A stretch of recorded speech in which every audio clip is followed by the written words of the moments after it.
নমস্কার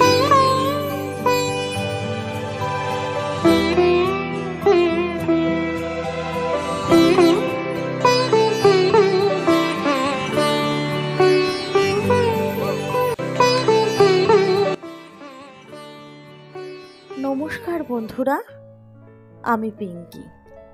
অগ্নিসারয় চ্যানেলের নতুন একটা ভ্লগে তোমাদের জানাই অনেক অনেক অনেক স্বাগত।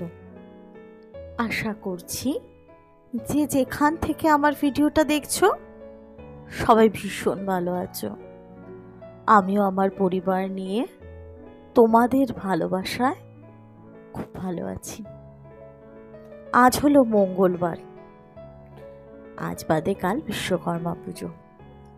তবে এই পুজোর সময় আকাশের মুখ এতটা ভার একদম ভালো লাগে না। সকালবেলা ঝমঝমিয়ে নেমেছে বৃষ্টি, তাই অন্যান্য কাজ বাদ দিয়ে আগে একটুখানি চা করে নিলাম আর বসিয়ে দিলাম ভাত। আজকে না জানো তো বন্ধুরা, একটু পটলের দোরমা করব। অনেক দিন হয়ে গেল পটলের দোরমা বানানো হয় না, তাই কালকে করেছিলাম চিংড়ি মাছ, সেখান থেকেই কিছুটা রেখে দিয়েছি পটলের দোরমা বানানোর জন্য।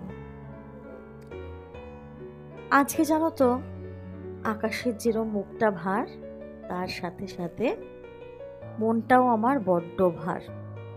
কালো মেঘের মতো আচ্ছন্ন হয়ে আছে আমার মনের ভিতরে। আসলে জানো তো, কিছু মানুষকে এতটাই ভালোবেসে ফেলেছিলাম, কি এতটাই ভরসা করে ফেলেছিলাম, তারা যে মুখোশের আড়ালে এতটা কদাকার মানুষ, বুঝতে বুঝতে প্রায় অনেকটা সময় আমার লেগে গেছে।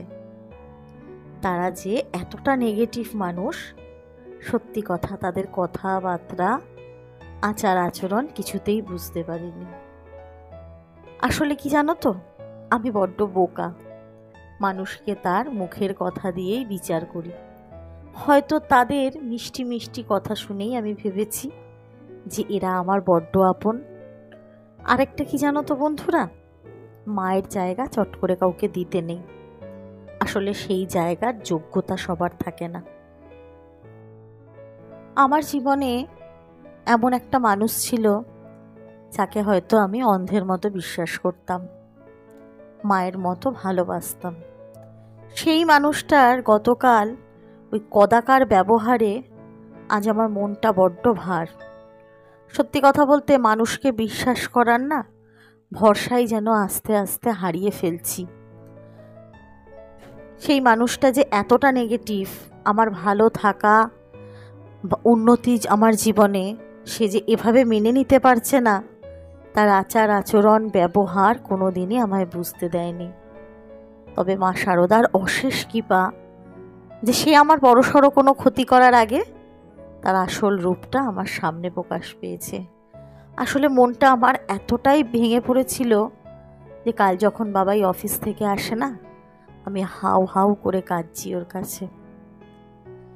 আর ও সবসময় একটা কথা বলে জানো তো, যে সময়ের আগে যখন আসল রূপটা জানতে পেরেছ, মনে করো এতেই তোমাকে মা শারদা বাঁচিয়েছে সেই নেগেটিভ মানুষগুলোর হাত থেকে।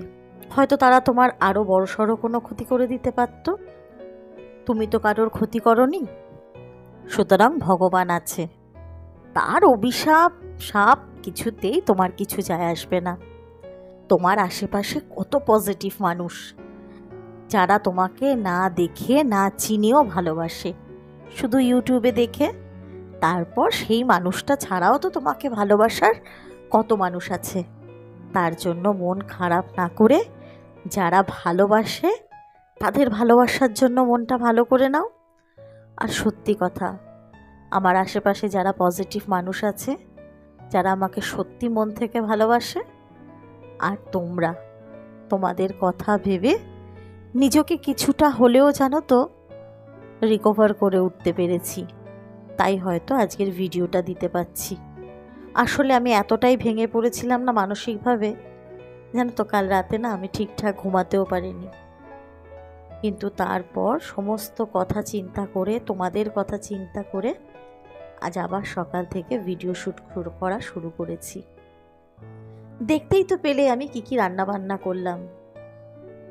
পটলের দোরমা, চিংড়ি মাছ দিয়ে পুঁই শাক, কাতলা মাছের ঝোল, আর সোনামাকে না আজকে ম্যাগি করে দিয়েছি, কারণ দুর্গাপুজোর নাচের রিহার্সাল চলছে। মেয়ে আমার স্কুলে টিফিন খাওয়ার নাকি একদম সময় পাচ্ছে না। কাল যেহেতু বিশ্বকর্মা পুজো আর পরশু দিন সোনামার হ্যাপি বার্থডে, তাই ঘর পরিষ্কার করার জন্য হাতে মাত্র আজকের দিনটাই পড়ে রয়েছে। কারণ বিশ্বকর্মা পুজোর দিন যাব ননদের বাড়ি, নেমন্তন্ন আছে ওখানে, তাই সারাটা দিন সেখানেই কেটে যাবে। আর তো বাড়ি ঘর পরিষ্কার করা যাবে না, তাই আজকে কিচেনের পাশাপাশি বেডরুমটাও ক্লিন করে নেব। আর এখানে না জানো তো, বেকিং সোডা, ভিম লিকুইড, উষ্ণ গরম জল আর একটু ভিনেগার, এই সব দিয়ে একটা লিকুইড বানিয়ে টাইলসগুলোতে লাগিয়ে দিলাম। আসলে চিমনি ছাড়া কিচেন তো, যতই পরিষ্কার করি না কেন সারা সপ্তাহে একটু তেল চিটচিটে বেশিই হয়। তাই পুজোর আগে ভাবলাম আরেকটা দিন ভালো করে পরিষ্কার করে নিই। আচ্ছা, কথা বলতে বলতে একজনের কমেন্টসের রিপ্লাই দিই। শ্যামল সাঁতরা বলে এক দাদা ভাই, যখনই পনিরের ভিডিও আপলোড করি কমেন্টস করো 2 টাকার পনির। দাদা ভাই, পনির তো মনে হয় 300-400 টাকা কিলো, 2 টাকায় তো এখানে পাই না। আপনি যদি পান না, আমাকে দয়া করে এনে দেবেন আমার মেয়ের জন্য, তাহলে আমার খুব সুবিধা হয়। আর তোমরা তো জানো আমি মেয়ের জন্য পনির রান্না করি অল্প, কিন্তু দাদাভাই যখনই কমেন্টস করে আবার কমেন্টসটাকে ডিলিট করে দেয়। কেন করো দাদাভাই কমেন্টসটাকে ডিলিট?